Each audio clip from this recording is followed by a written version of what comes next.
Thank you very much, Amia. Good evening, everybody, and welcome to this webinar on individual income taxes. As we all know, April 15th is coming up very quickly, and it's definitely time to start thinking about tax filing and tax season. Tonight, I would like to discuss and share with you a few tips, right, and tricks. I mean, legal tricks, right? Not tricks that will get you into trouble, but legal tips, very legal tips and tricks that will allow you to boost your credits. I call them hidden because most taxpayers don't know about it, and most accountants, most tax preparers either don't have time to think about it and help their clients with it, or just don't or may not know about it. Right? So that's what I want to discuss with you guys tonight. That way you can remember it, and next time you go prepare your taxes, just ask your CPA or your accountant, hey, you know, how about this? How about that? What do you think, right? Would that apply to me? So that is my goal tonight. My name is SIMPLICE ESSOU. I am a CPA and a certified tax resolution specialist. A certified tax resolution specialist, what we do is assist and represent our clients who are in trouble with the IRS due to overdue tax bills.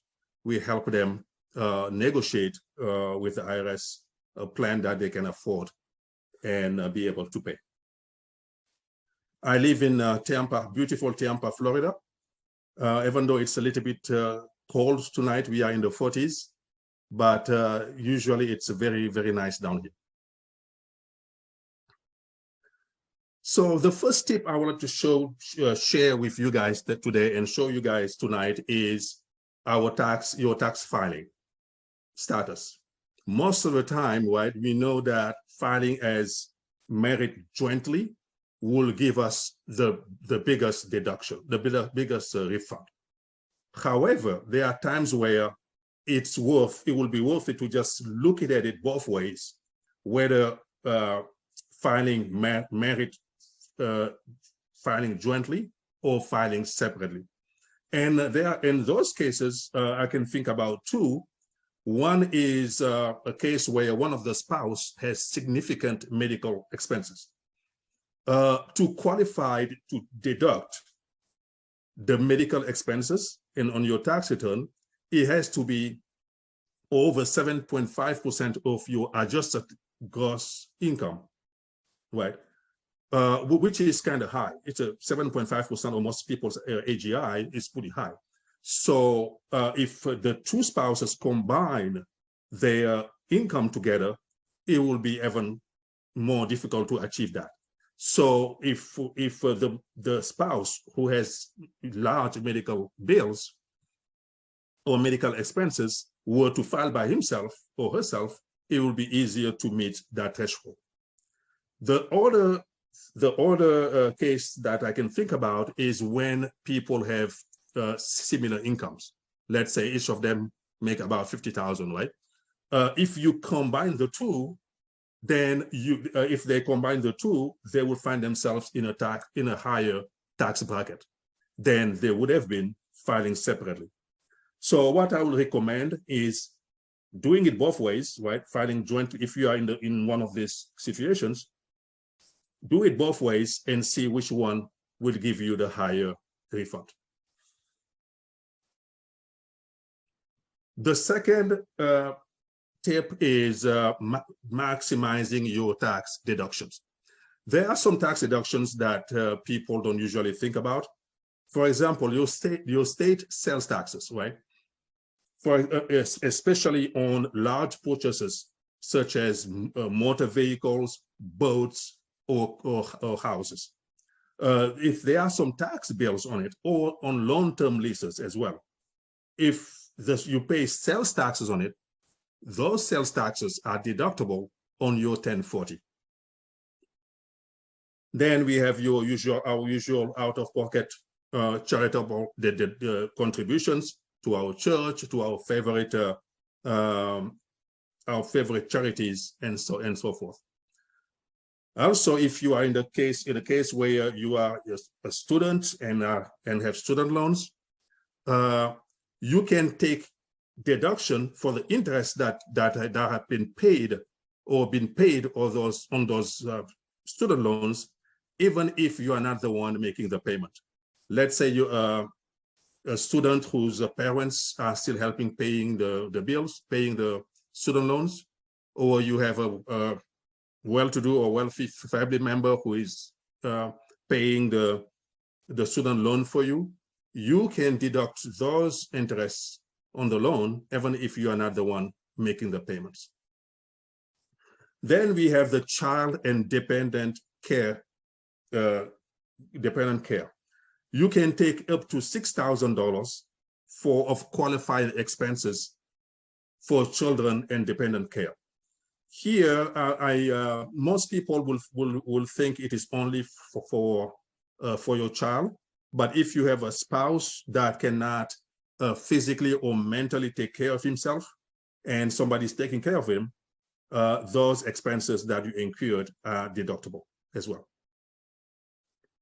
Then in states where you have state income tax, we are lucky in Florida, we don't have state income taxes, but in California, for example, that's the case. You have state income taxes, and the state income tax you paid last year can be deducted in 2022 tax returns.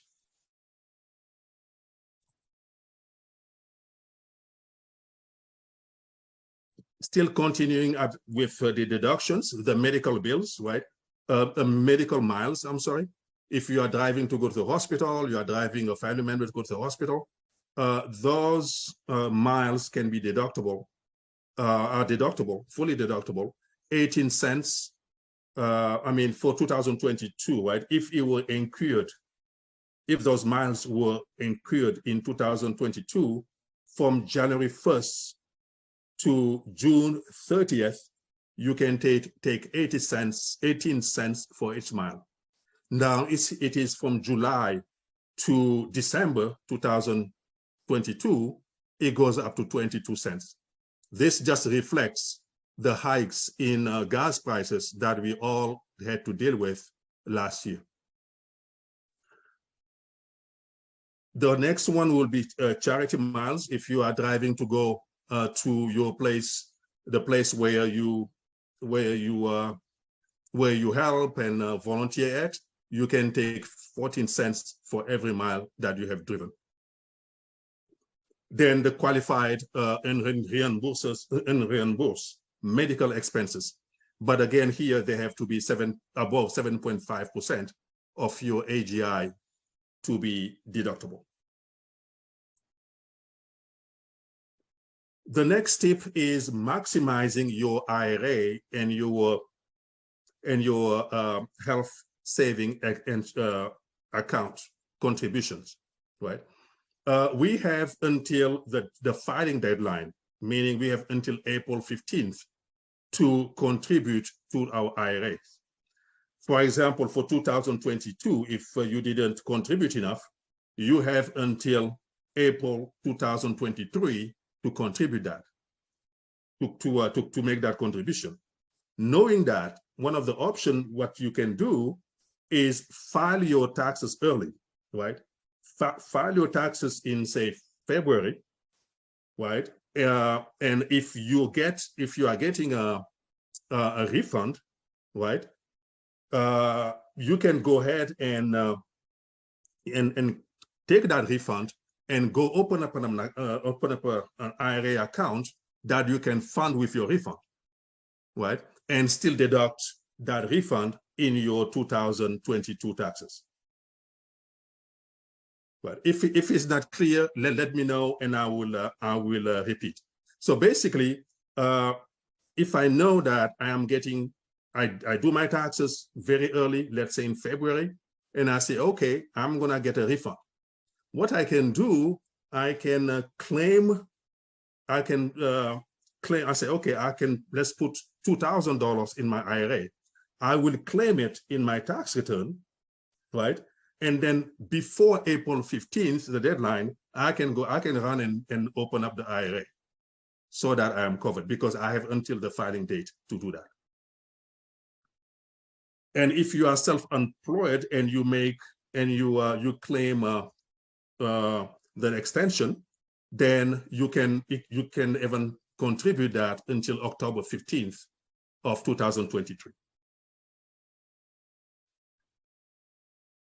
The other thing we can maximize is our health saving accounts. This can really help also reduce your taxes, and you can make contributions to this plan until the filing date. But please note there are some restrictions on this. You must be enrolled in a health insurance plan with a high deductible, and also which will need to meet the IRS requirements that we will see in a minute. And also there is a maximum annual out-of-pocket costs that the IRS wants to see. And basically, if you are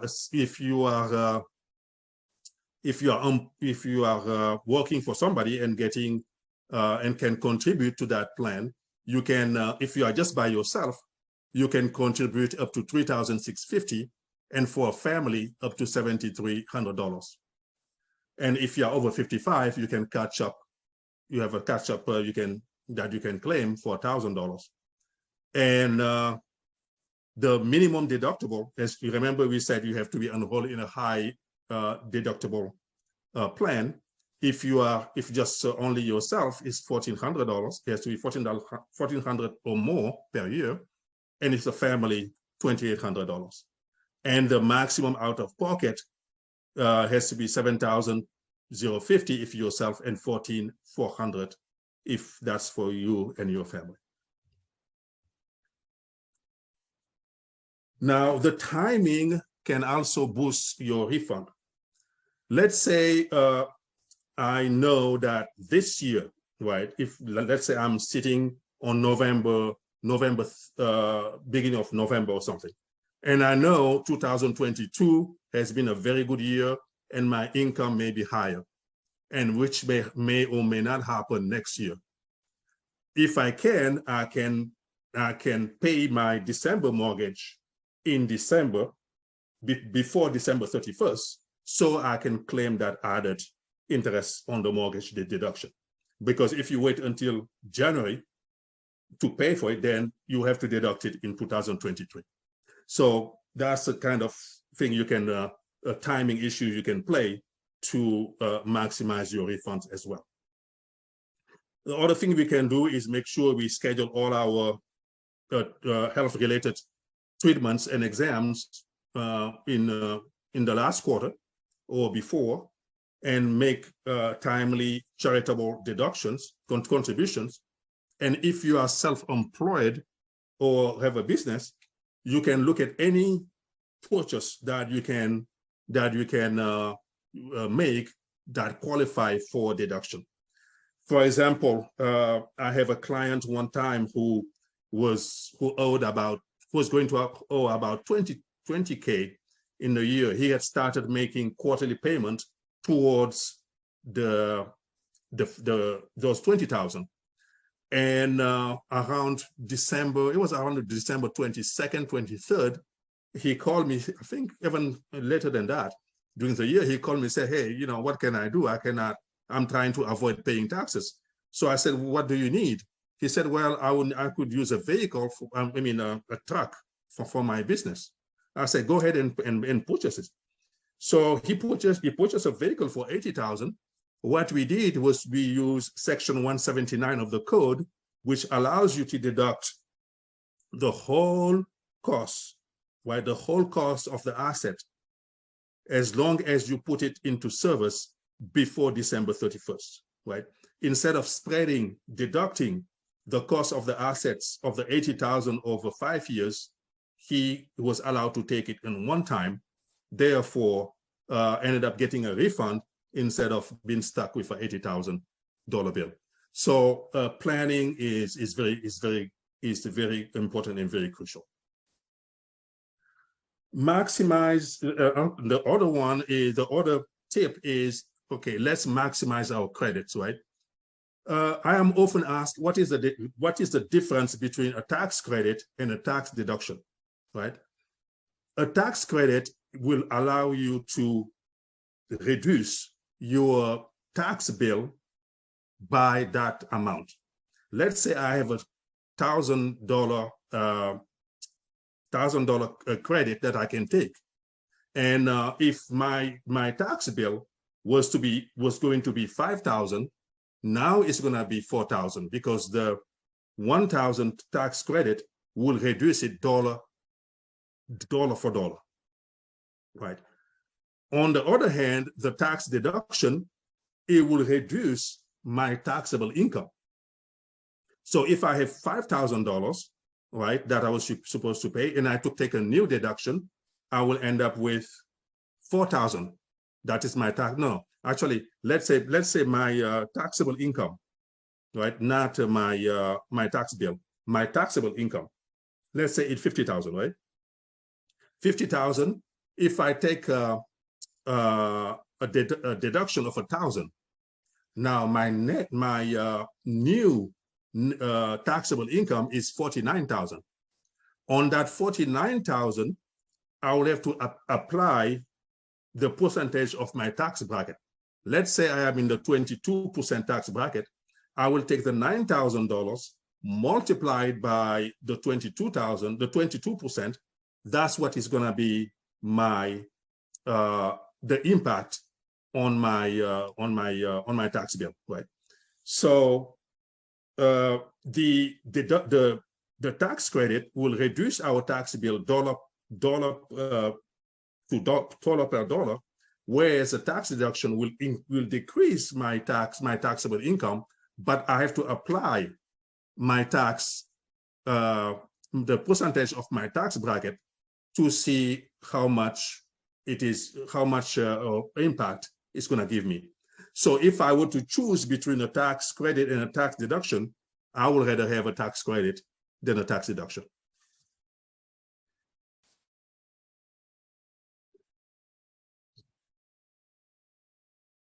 So let's talk about the earned income tax credit, right? Most people believe that it's only when you have kids, you have children, that you can be eligible for that. That's not the case, right? In 2022, even if you have no children, you can still claim $560. If you have 3 or more qualifying children, it can go up to $6,935.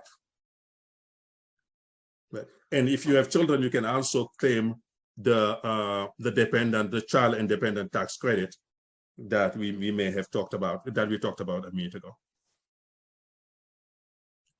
Again, also, if you are in college or you are supporting a child in college, you can be eligible to claim the American Opportunity Tax. And if it's a graduate student, you can claim the life learning tax credit.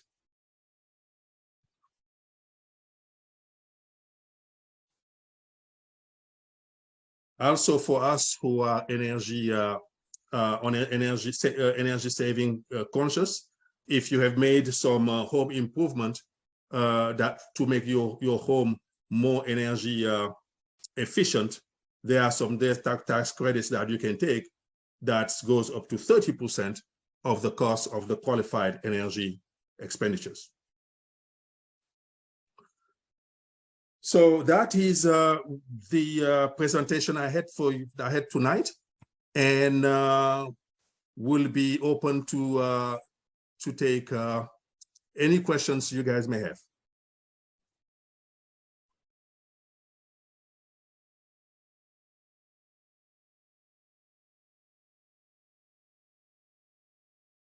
Hi, Mr. ESSOU. This is Karen. I just wanted to know, do you work with investors? Whether I have clients who are investors.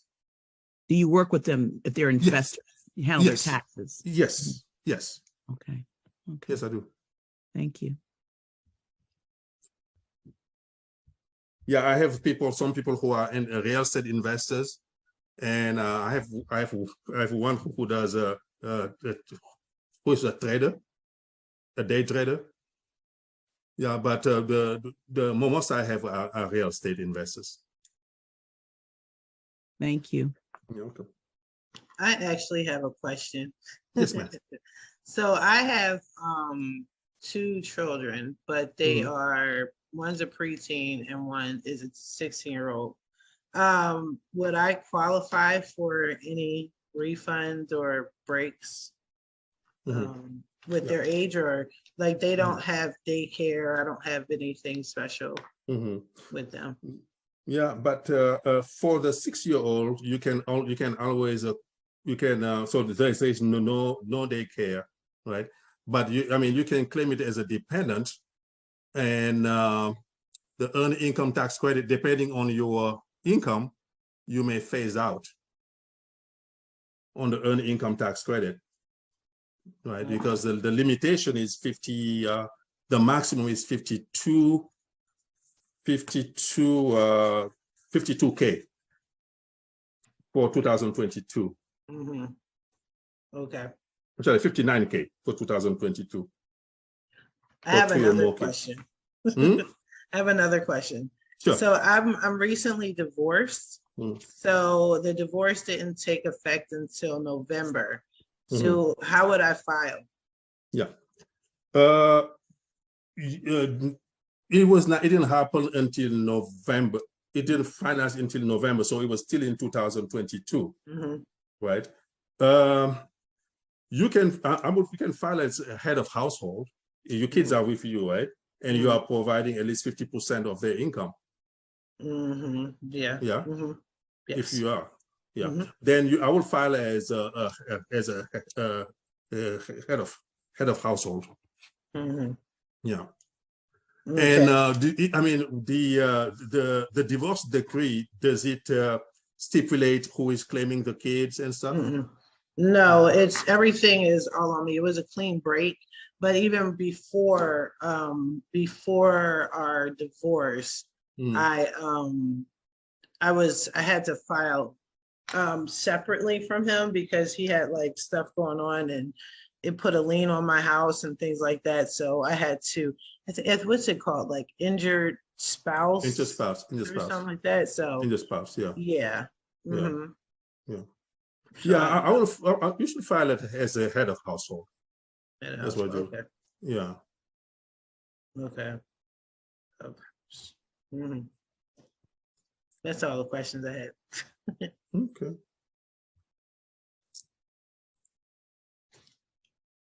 Okay, well, and no one else has any more questions, we can definitely wrap this up. Mhm. We should be seeing more videos from you, correct? Yeah, definitely. Okay. Definitely, I would Cool. love to.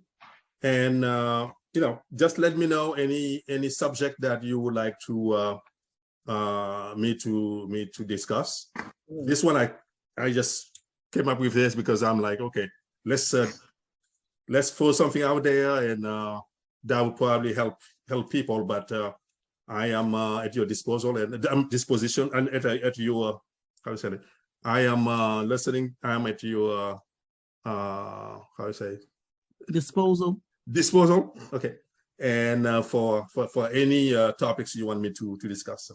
Well, that's cool. I think like once I think I'll do a poll on that and leave it up to the masses. Right. You know, because I can easily get it. You're my CPA, so I can just pick you. up the phone and call you. So, but yeah, or if you think of anything, let me ask you: are most of your members small business owners and like yourself, or it varies. The majority of the people in this group, which is probably going to change once, because I'm going to probably change this group to be connected with the organization. But the majority of the people in this group are real estate agents. Okay. So it's 1,500 members in this group, and I think about 11 to 1,200 are real estate agents. Oh, wow. And then there's some lenders, and then some real estate agents who also, I guess, if I'm saying it right, are brokers. You know, we have some tax people, clients are Mhm. floating around in here too. So Okay, cool. yeah, and a lot of times I just post a video so everybody can see it, and Mhm. then they watch it, you know, they watch it. Okay. I But had a it's, quick question. I'm sorry. Sorry. Yeah. I just had a quick question before we ended Sure. the webinar, but I'm Mhm. sorry, Tamai, you wanted to finish? I just wanted to ask a question. Which areas do you serve, Mr. ESSOU? Nationwide. Nationwide. Okay. Nationwide, yeah, because as a CPA, you can take clients nationwide, except if you were for audit, you are restricted to your state unless you get a reciprocal with other states. But as a for taxes and accounting and bookkeeping, I do not nationwide. Okay, wonderful. Thank you so much. Thank you, ma'am. Sorry about that, Tamaya. No, it's all good. It's all good. But yeah, so yeah, naturally there's some entrepreneurs with that. But I personally work with a lot of real estate agents nationwide Okay. as well. So Okay. some Maybe people we can work put something together. Actually, I think I sent you a presentation that I had done for the NAREB. Yeah. Okay. Yeah, I Gotcha. remember that you sent it. Yeah, but it's not just NAREB. Actually, there's not too many NAREB members in the group, Okay. which is pretty cool. So Oh, that's cool. That's cool. Yeah, but it's a good mixture of people. People join. I have a couple of HUD people that are in the group now. So I'm just basically trying to expand, and it's going to basically conform to the organization. So that's why it's going to be a drastic name change. Cool. Yeah. Well, thank you again. I appreciate you. You are welcome. Welcome, and have a great evening. Okay, you guys have a good one. Okay. Thank you, guys. Thank you, everybody. Bye-bye. Thank you.